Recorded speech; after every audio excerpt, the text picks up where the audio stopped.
Well, good morning, hello, whatever time you're watching this. If you're with us live, good morning. If you're watching some other time, then hello, whatever time it is, wherever you are. We are Russell and Olivia Brooklands. Welcome to the third of our live streams on leadership influence. If you're new to this, then the reason we refer to ourselves in the plural is because we have a rare medical condition, which means that our body works better when we do. It's a rare form of neurodivergence, which also means we're pretty good at spotting cultural blind spots, which enable us to add the kind of value, hopefully, you're going to get out of this session. If you've been with us for some of the other sessions, then welcome back and thank you for joining us again. So, what are we going to be talking about today? Well, the setup is going to be pretty much as it was before. We're going to be sharing a lot of slides with you, partly because a lot of people find it easy to just take information on board and recall it if they can see it as well as hearing it at the same time. But we will be pausing for comments from time to time. If you want to actually share any ideas or ask any questions, then please pop them in the comments and we will get to them as and when we go. Now, our goals for this session slightly changed from when we started this, principally because of what's been going on in the world recently, particularly the economic stuff that's happening.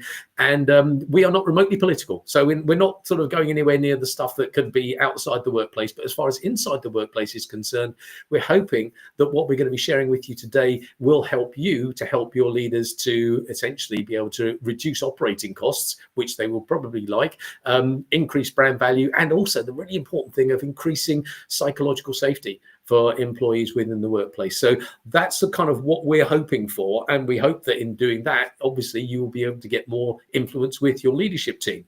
So the heart of what we're going to be talking about is still as it was before. We're going to be going through the business case and the action plan to actually get all the influence you're after. But we're going to be topping and tailing that with a couple of additional pieces. The tail, we've decided to include because we've realized that what we're sharing with you is actually the result of, well, 3 decades worth of our experience, research and development and so on that you'll have received in 3 hours. That's 10 years worth of stuff an hour, which is a little bit kind of, perhaps for some people. And when we get to the end, obviously it'd be brilliant if you were feeling, yeah, I'd really like to put this into practice. And we recognize that maybe because you're getting so much stuff at once, it might feel a little bit kind of hairy to do it. Will you have, and you know how we're into justifiable confidence, will you have the justifiable confidence to do it? We don't know. If you do, brilliant, go for it. If not, then we're going to be sharing with you a little workshop we put together to make it super easy for you to actually put this stuff into practice. So that's the tail. Now for the top, well, this is actually an update to something we talked about in session 1, because we talked about, the first thing we talked about in session 1 was the fact that being human, you know, we all have blind spots. And hey, we've spotted a blind spot. Even someone who's been doing this for 30 years can have blind spots. So we think it's important for us to update something we shared with you then, because it is kind of pivotal. So we'll get into that before we go into the business case stuff. And it relates to internal communication, the definition that we gave you of internal communication. Hope you can see this on the screen. And the definition we gave you was that it is all communicating that goes on inside an organization which directly or indirectly enables that organization to fulfill its reason for existing. We define it in that way for a couple of reasons. First of all, because it's important that it be stable. Because if you're going to have a stable purpose for internal communication, it has to have a stable definition.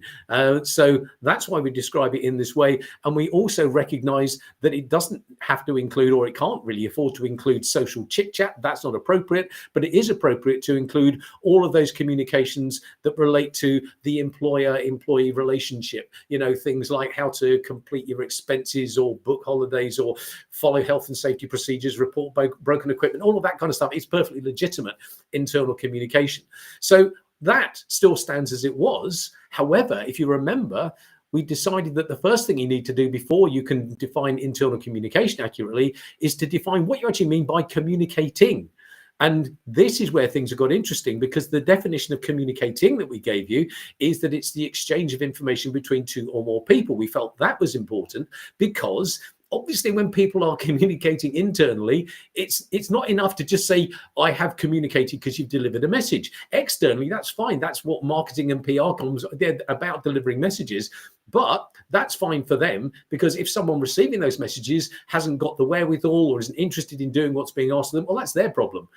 Whereas if it's an internal communication and an employee can't be bothered to do what's being asked of them, or they don't have what it takes, that's the organization's problem. So that's why communicating internally has to be an exchange. But we've been so focused on that for so many years that we kind of, we miss the fact that AI has now changed that. So saying it's just about people isn't actually appropriate any longer. We need to change that and make it the exchange of information between two or more intelligences, whether human, artificial, or both. So does that actually make a difference to the definition of internal communication? Well, not as far as the wording is concerned. It's still appropriate for it to be all communicating that goes on inside the organization, et cetera, et cetera. But of course, the meaning of communicating has now changed. Does that alter the fact that it needs to exclude social chit chat? No. Does it make any difference to the fact it needs to include the employee-employer relationship stuff? Not really.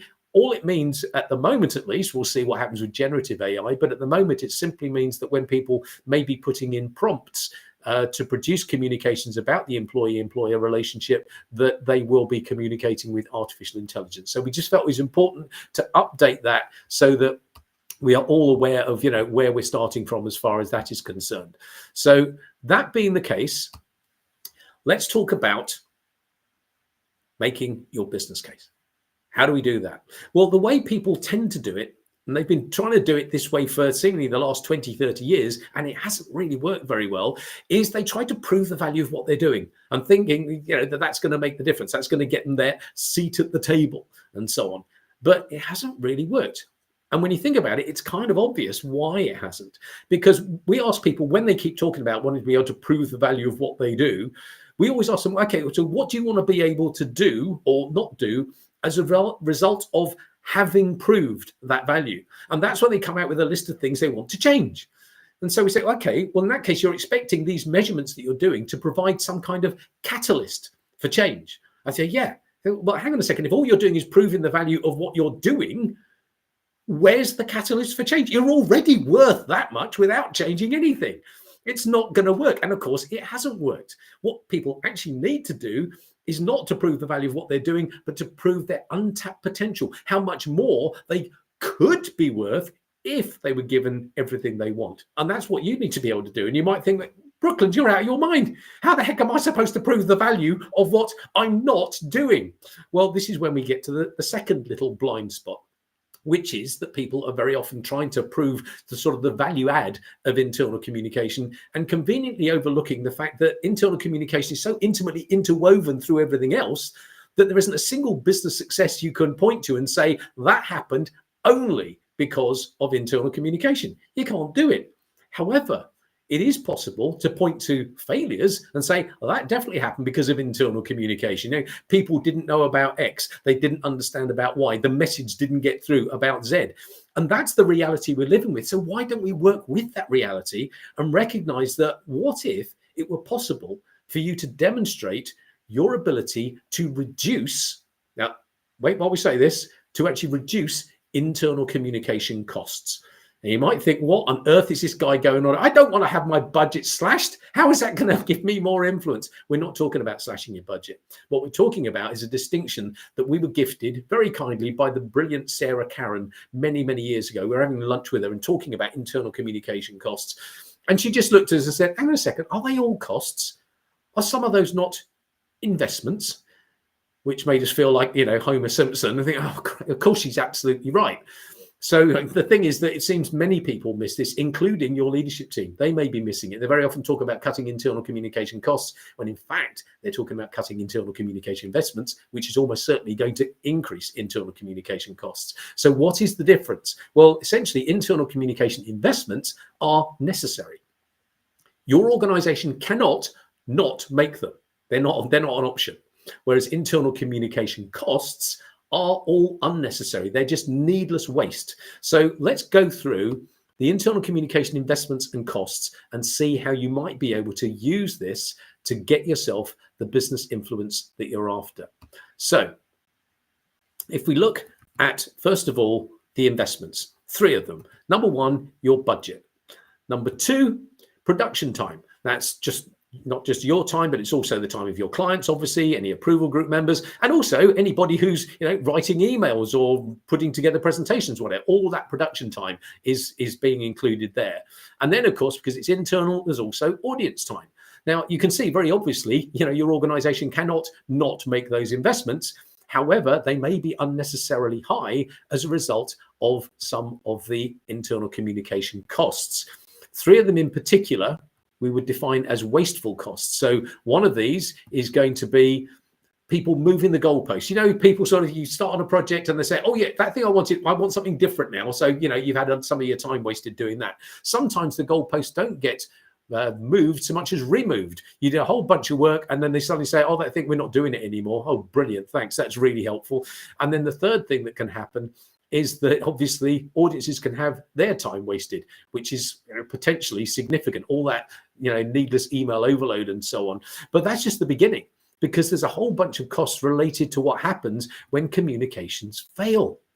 And so you can have things such as, well, first of all, if the communication fails, chances are it may have to be done again, which means incurring those investments a second time around. And then, of course, if it's failed, then people may not be doing what they're supposed to be doing, in which case there may be mistakes and misunderstandings going on. There could also be the question of, well, what's happening in all that time that it's taking to receive stuff they don't need and repeat communications and correcting mistakes and misunderstandings. They're just not doing the stuff that they could be doing, adding the kind of value they could. So there's missed opportunities happening. And then there's, of course, the emotional impact of all of this, the employee disengagement that can be happening, which could be resulting in some people, throwing sickies, as it were, and other people just, walking out the door, which increases recruitment and training costs and so on. And then, of course, there's a potential for brand damage. If you've got disgruntled employees who may be bad-mouthing their employer on social media, or you've got unhappy customers who've been on the receiving end of mistakes, then you've got brand damage happening. And finally, there's the question of what happens if people, if communications continue to fail and fail and fail. The organization or a particular department, it may fail to deliver on its very purpose. Now, if it's a commercial organization, it's probably going to go out of business. But if it's a public sector organization, they can just carry on failing year in and year out. So can you see how these are really serious issues? And that when we looked at this before, we looked at this issue of the model of the transparently fit for valid purposes.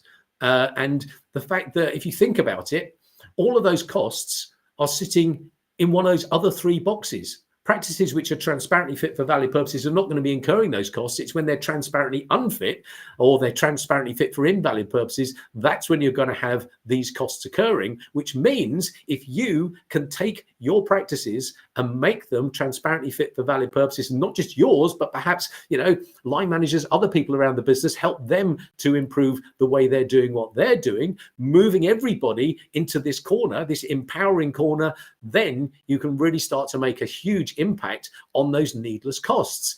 This is how you do it. This is your untapped potential. So it's only going to work, though, if you can credibly measure these costs when it comes to making your business case. So how can you do that, given that we already know that a lot of these costs are sort of so interwoven with too many other things that it's impossible to kind of separate them out?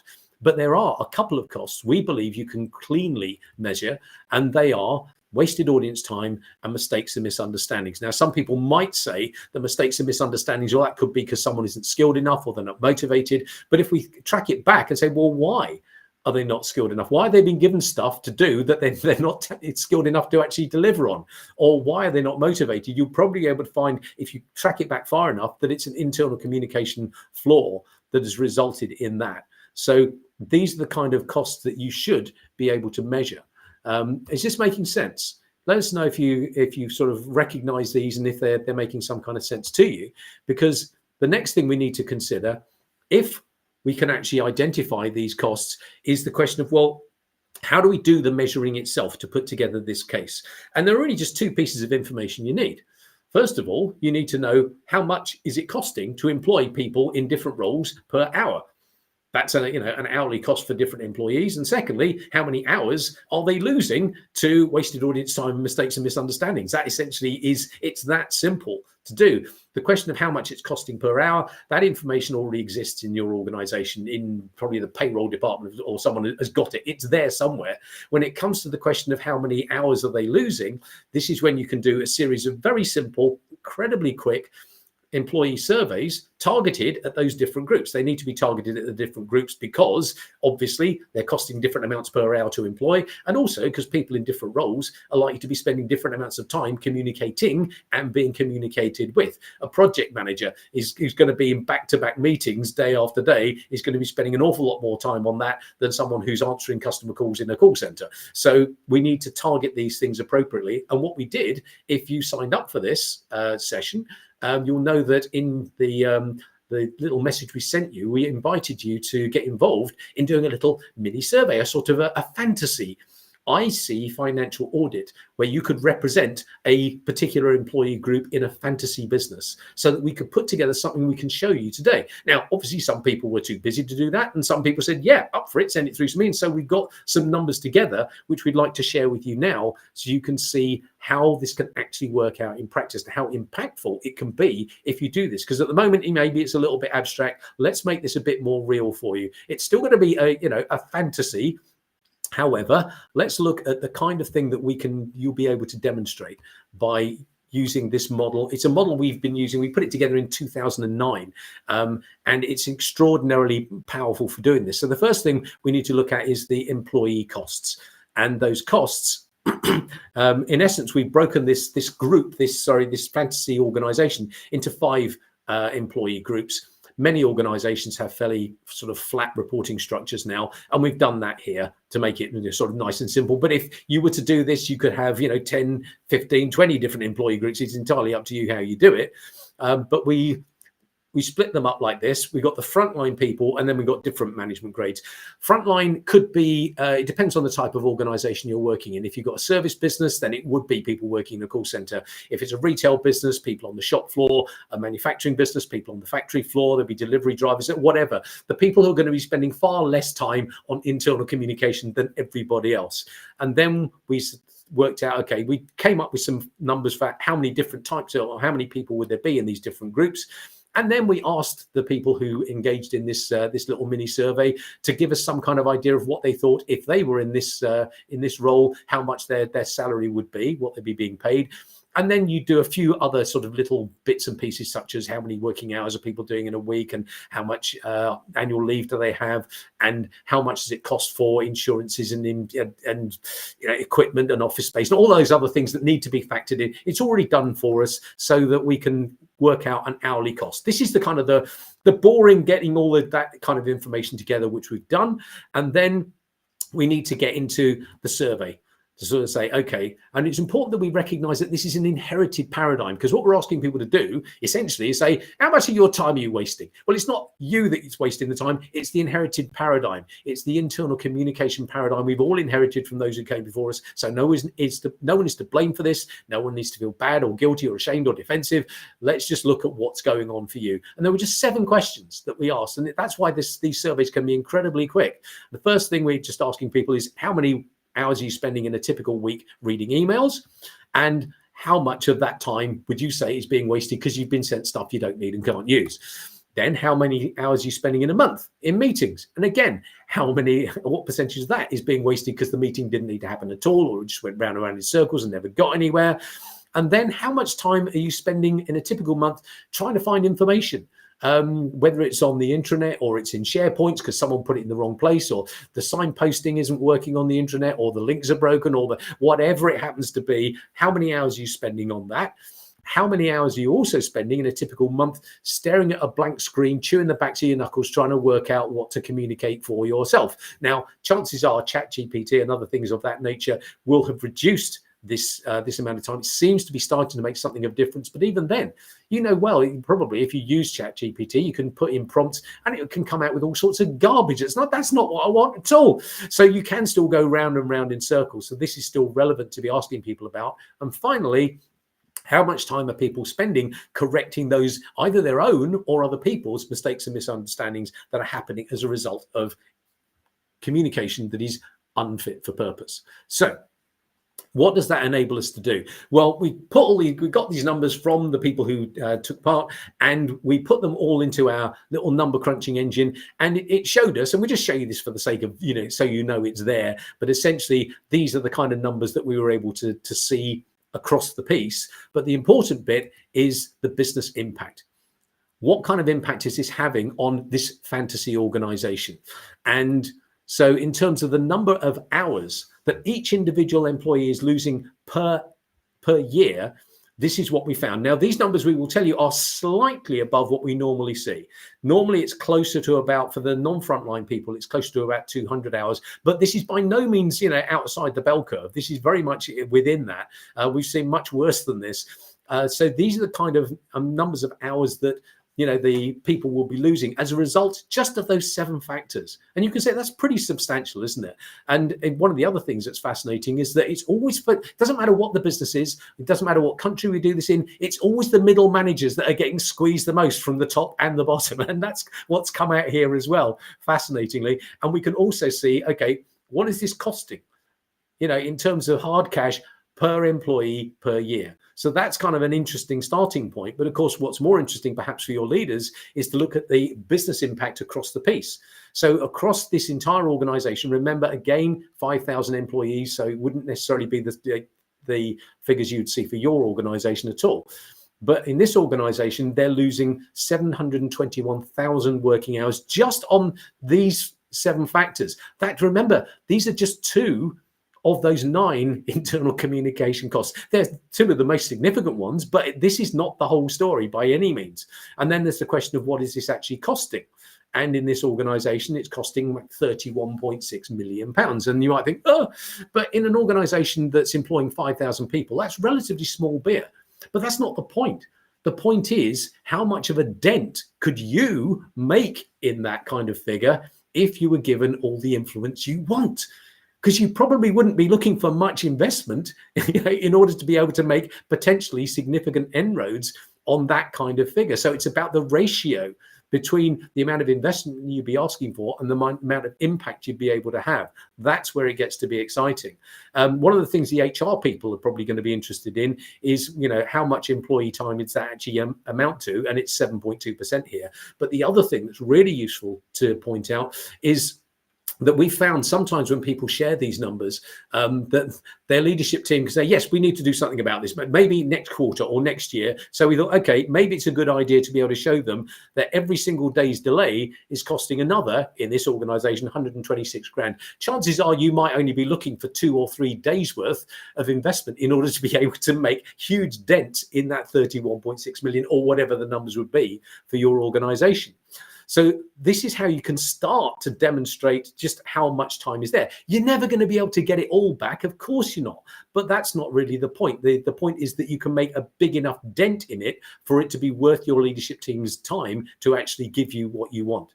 So the next thing we need to be able to think about is, okay, so where does the impact need to have? So we can see here that nearly 250,000 hours are going on the needless emails, another 250,000-ish on the correcting mistakes and misunderstandings, and a whole bunch on the wasted meeting time and so on. So we can actually see, well, where would it be possible for us to target our efforts?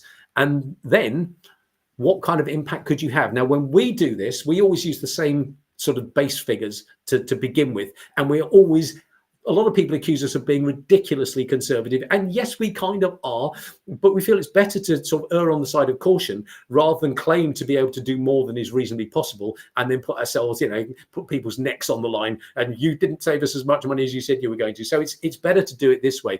So when it comes to reading needless emails, well, they're being written by just about everybody else. You can't have that much impact just on your own on that. So we put a very, very tiny figure, 0.05%. We said very, very conservative numbers, and they are. When it comes to meeting time, again, they're mostly being run by other people, but we've included Cascade here, so we've increased that. We're saying 1% of impact you could have on that. Searching for information. Well, if you run the intranet, then obviously you could have a significant impact on that kind of thing. But even so, we still put it at just 35%, because maybe a lot of it is people being unable to find things in SharePoints over which you have no control because people are sticking stuff back in the wrong place or whatever. It's just badly organized. Then when it comes to the question of people agonizing over what to communicate, well, if you are able to provide TFVP, trace-laced communications for people to work with, then we reckon you might be able to have a bigger impact on that. So we're saying 4% on that if they're working with better quality raw material. And in terms of the rework, especially if the line managers have got better quality raw material to work with and they can pass that on, then maybe 12% in terms of your direct impact on that. So what does that amount to if we actually tot it all up in this organization? Again, remember 5,000 employees. This particular time around, it would be nearly 48,000 working hours that you or the internal communication function would be able to claw back with a value of 1.85 million. So that's probably going to be able to, your leadership team might think, okay, that might actually be worth doing. But of course, that's just the start, because that's just the impact that your team alone can have. But what if you were able to take those TFVP internal communication practices and share them with the managers? What might happen then? How much impact might they be able to add on top of what you're able to do? That could really start to make things very interesting, because that would mean that your impact on the bottom line could be, in this particular instance, closer to 10 million a year. For how much investment? Probably hardly any. And that's not the whole story, because there's also a whole bunch of additional benefits that you could add in, such as the emotional impact on the people who are receiving communications. For starters, well, if they're receiving communications that are clearer and more timely, it's likely to make them more trustful of what they're getting, and also give rise to fewer misunderstandings. That would be good. As far as the communicators are concerned, well, if they can feel justifiably confident in how they are communicating, all those line managers and so on, well, that's going to, first of all, probably have a big impact on imposter syndrome. And also, if they can be justifiably confident in how they're communicating with their own teams, maybe they might have less desire to do micromanaging. That could be a good thing. And then for everybody overall, by being able to increase that shared sense of justifiable confidence across the piece, you're able to increase everybody's sense of psychological safety, which again, in today's climate, will probably be a good thing. But even that isn't the whole story. What about the legal implications? If your people are able to make fewer mistakes, if employees are making fewer mistakes, then chances are there might be fewer regulatory fines or lawsuits coming down the pipe. Then there's the question of the reputational impact. Just imagine that everyone's happier because they know what's going on and they feel that they're being properly communicated with and so on. Maybe they might be able to treat more customers with a smile. Maybe better informed employees would be less likely to make mistakes, which is always going to help the reputation. And then there are still more financial benefits to come, because if employees are better informed and they have more quality thinking time because they're having less of their time wasted, chances are they would be able to find more opportunities to either identify ways of generating additional revenue or in generating cost savings. And then there's if they're happier, then chances are, better engaged employees as a result are likely to be, or less likely to, either suffer from stress-related illnesses genuinely, or throw sickies because they can't be bothered, or walk out the door, which could have a beneficial impact again on the recruitment and training costs. And finally, if people have better quality raw material to think with, they can think more clearly, make better decisions, and there'd be less need to do the kind of red tape stuff that they're having to cope with on a daily basis. So these are an extraordinary number of benefits that we believe you would be able to demonstrate to your leadership team using this kind of approach, using this kind of method. But of course, once they see it, they might think, well, that's brilliant, but how are you going to deliver on it? Okay, in that case, and if you've got any thoughts on this, please, pop them in the comments. We'll be happy to answer any thoughts or any questions you have about it. But the next thing we need to concern ourselves with is the action plan.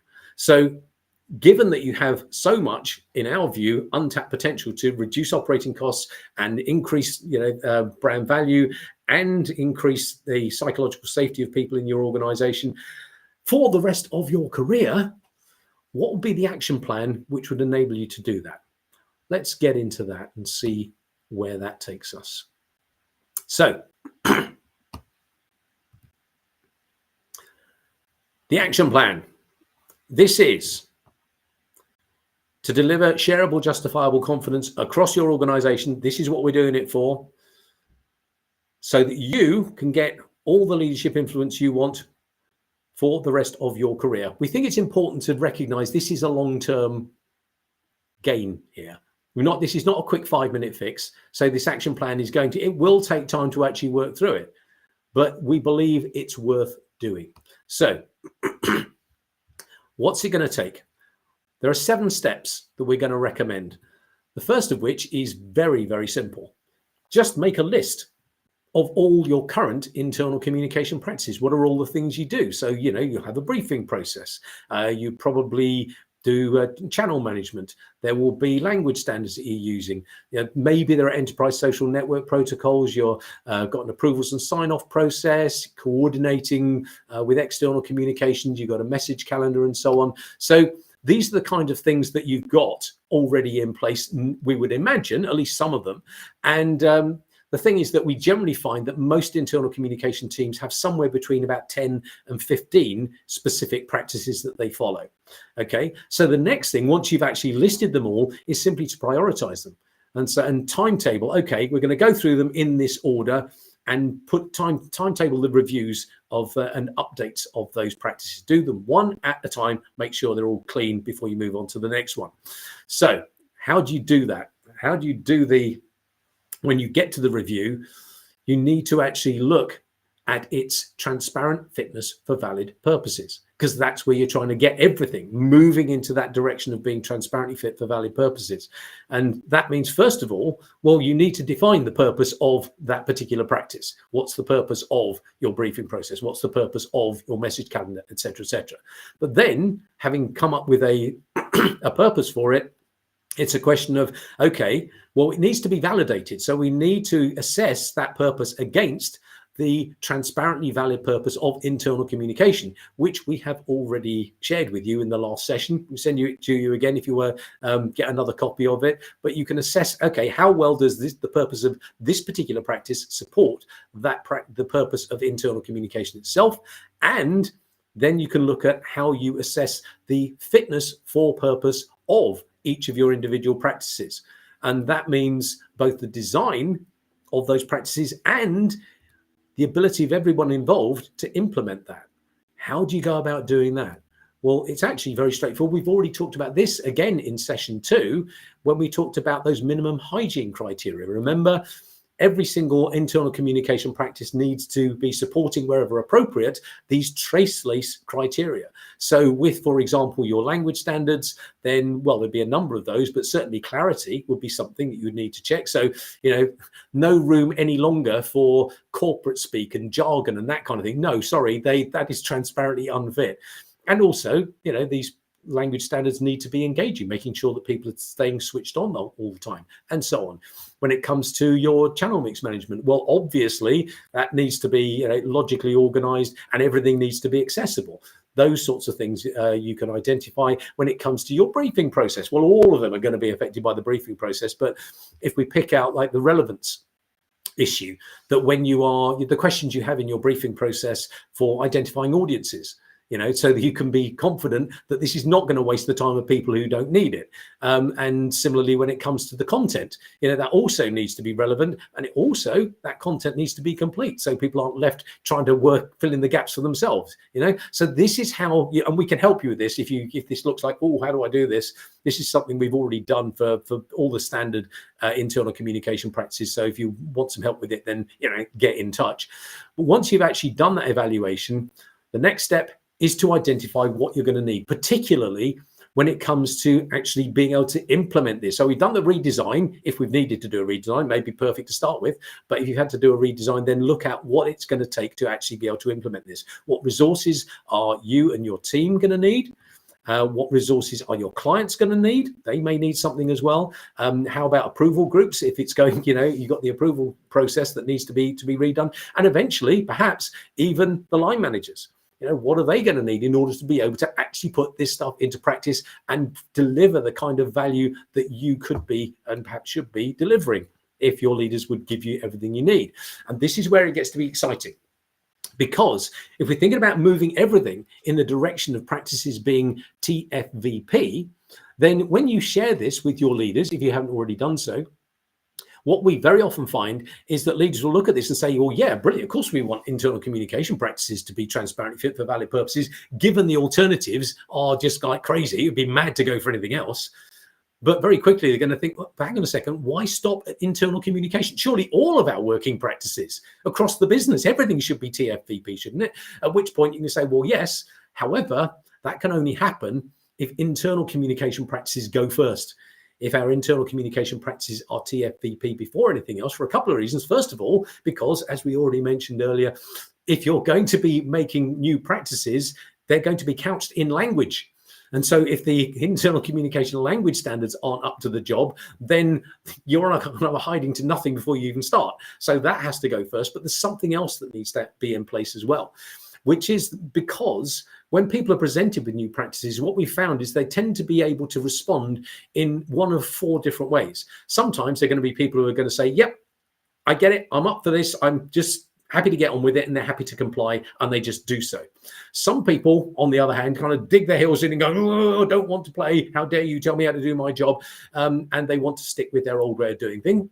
Unfortunately for them, that means because these practices are transparently fit for valid purposes, everybody is going to know that they are now doing things in a way which is transparently unfit. So that's not going to be good for their career. The third possibility is that because we all have blind spots, it doesn't matter how diligent you are in putting these things together, it's still possible you may miss something. So someone in a different part of the organization may say, well, this is all very well, but over here, we have to do things like this, and we're in this situation, that situation. This doesn't seem to cover what we need.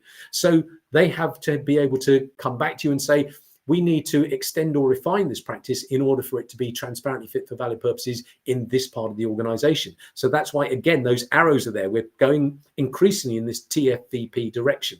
So that's the third possibility of actually improving the practice standards. And the fourth possibility is people who would be, well, I'd be quite prepared to follow this new practice if only, but I haven't actually got what it takes. I need help.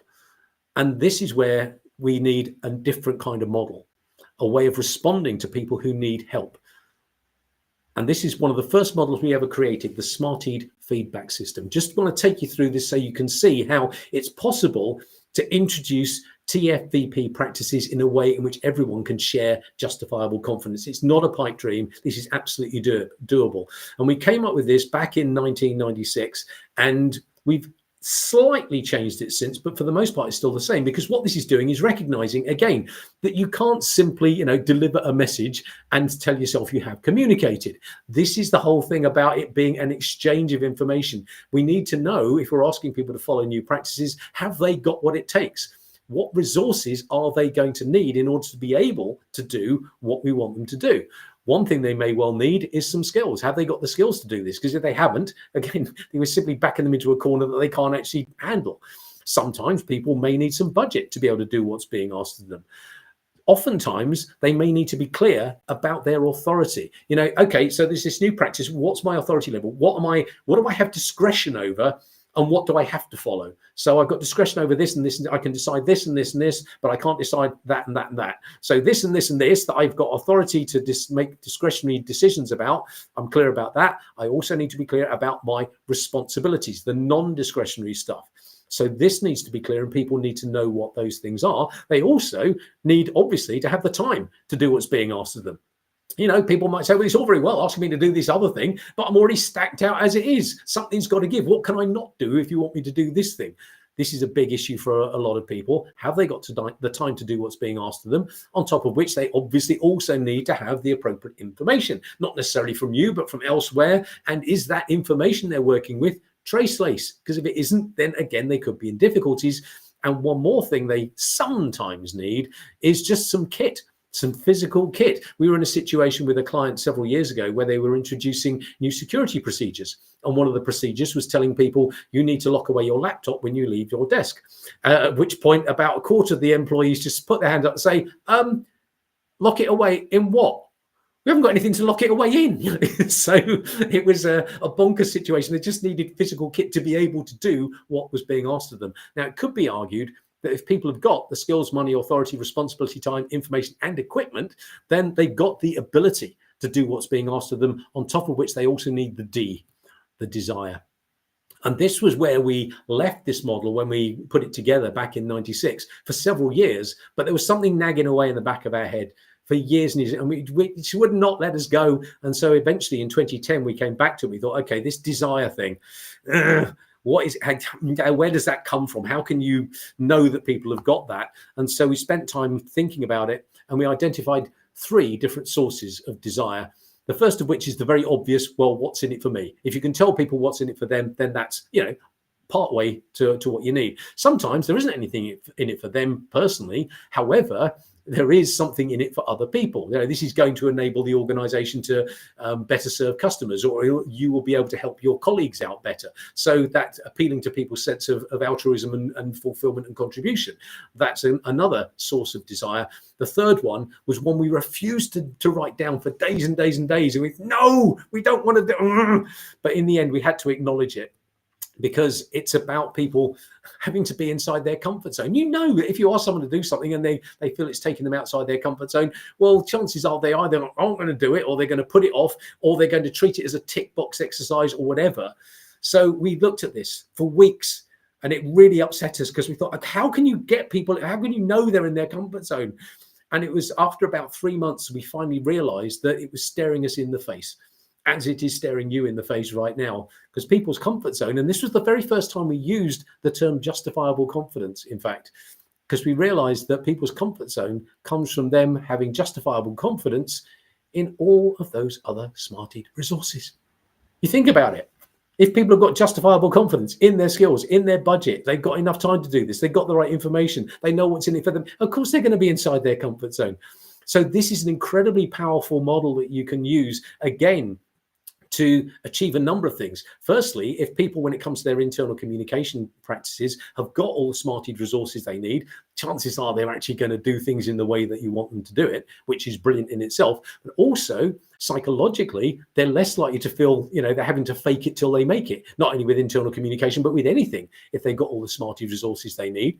And also, if a line manager knows that their team has got all the Smarted resources they need, they will be far less likely to need to micromanage them.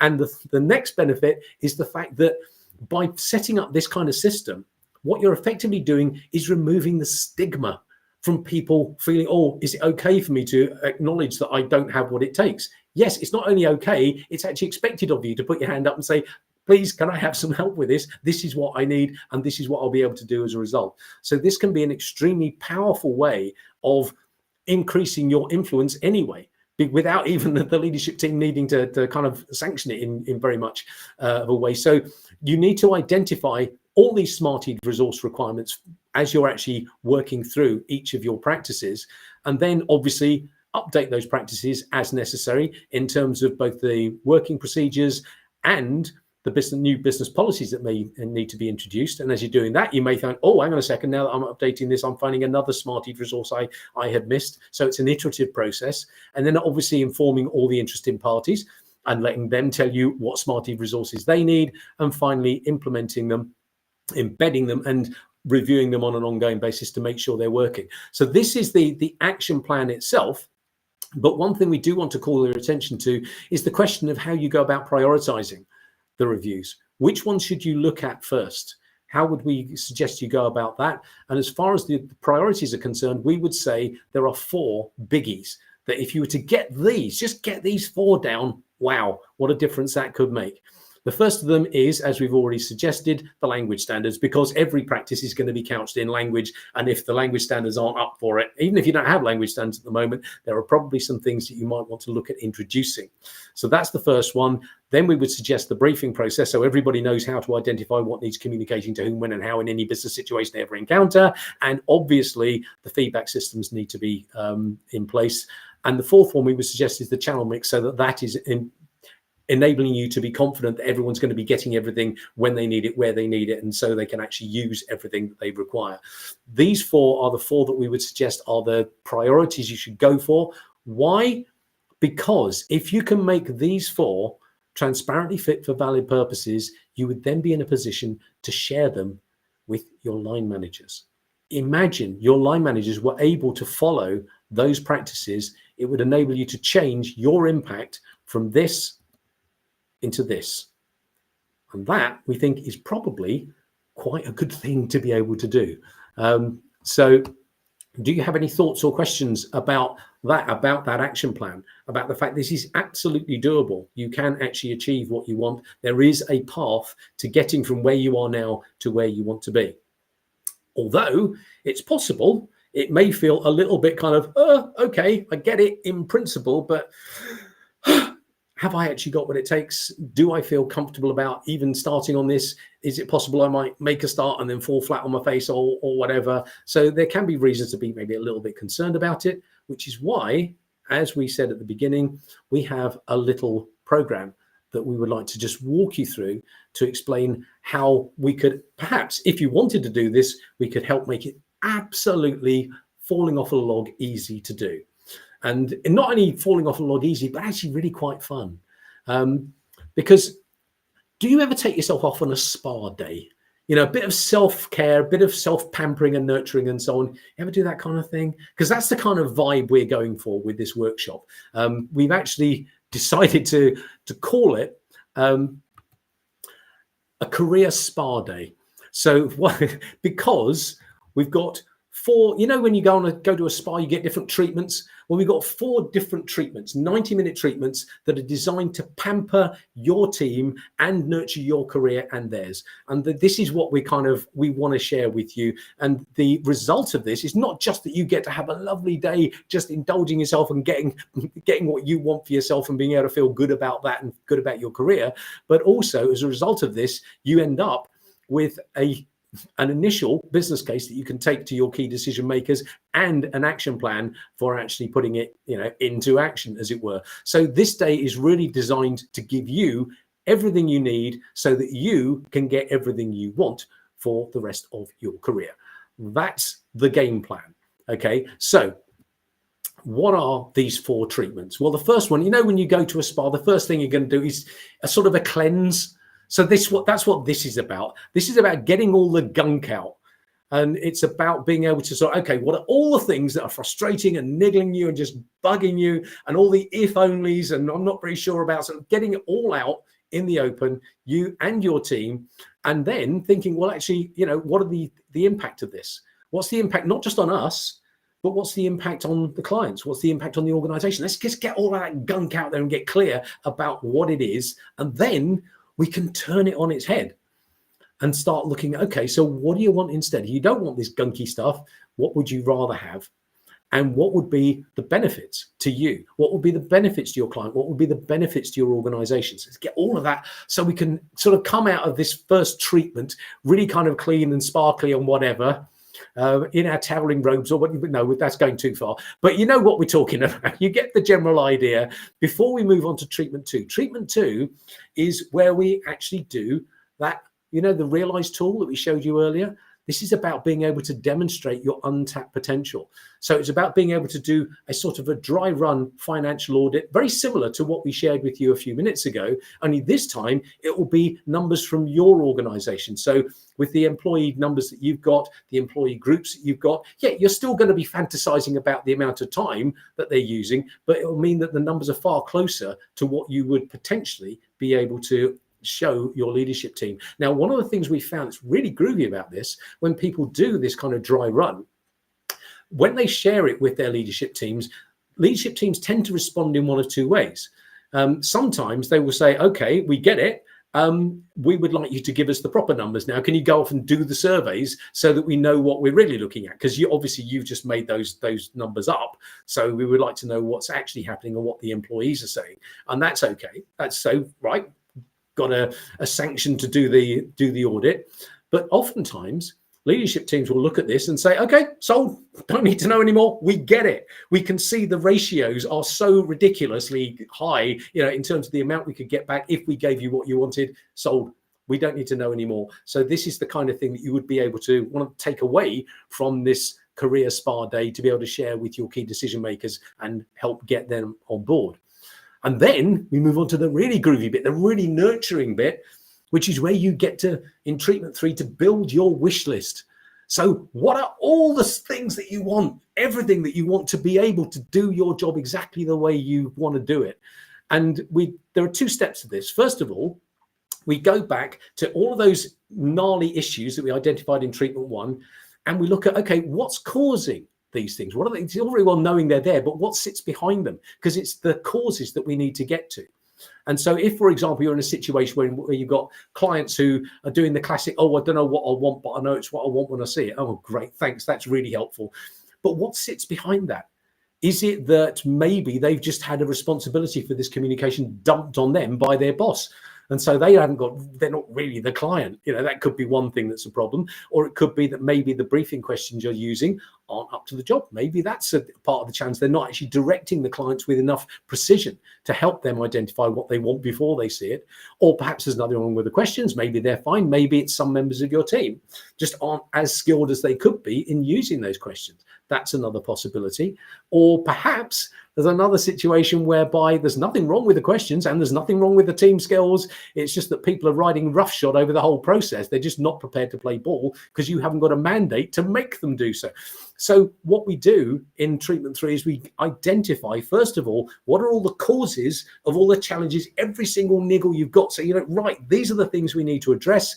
And then we look at what the resources you would need to address those causes. So if it were, for example, let's say, okay, so in this particular scenario, the team doesn't have the skills that they need to be able to do it. Right. So what could be the resources they need? Is it maybe their business knowledge isn't as good as it needs to be? Maybe they don't understand this part of the business they're working in as well as they could, so that when a client says something, they don't have the context with which to know, is that an appropriate answer? Is it not an appropriate answer? So maybe that's something they might need.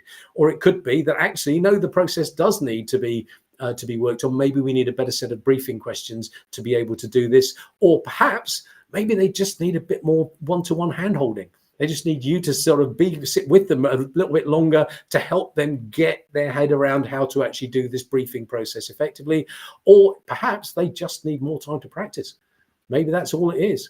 Or it could be a combination of these. So during this treatment, we will identify everything that you and your team might need, everything your clients might need, approval group members might need, anything and everything, in order to know, right, this is what, if we had all of these resources, we would be able to actually implement TFVP practices effectively, which enables us to then move on to treatment 4, which is where we pull together the answers that we got from the audit and from the wish list, because that then tells us, okay, we know what investments we need. We are actually looking for investment to provide all of these resources. So what are the investments that we're going to need? And given the amount that we've identified in those needless IC costs, what would that be likely to deliver in terms of ROI?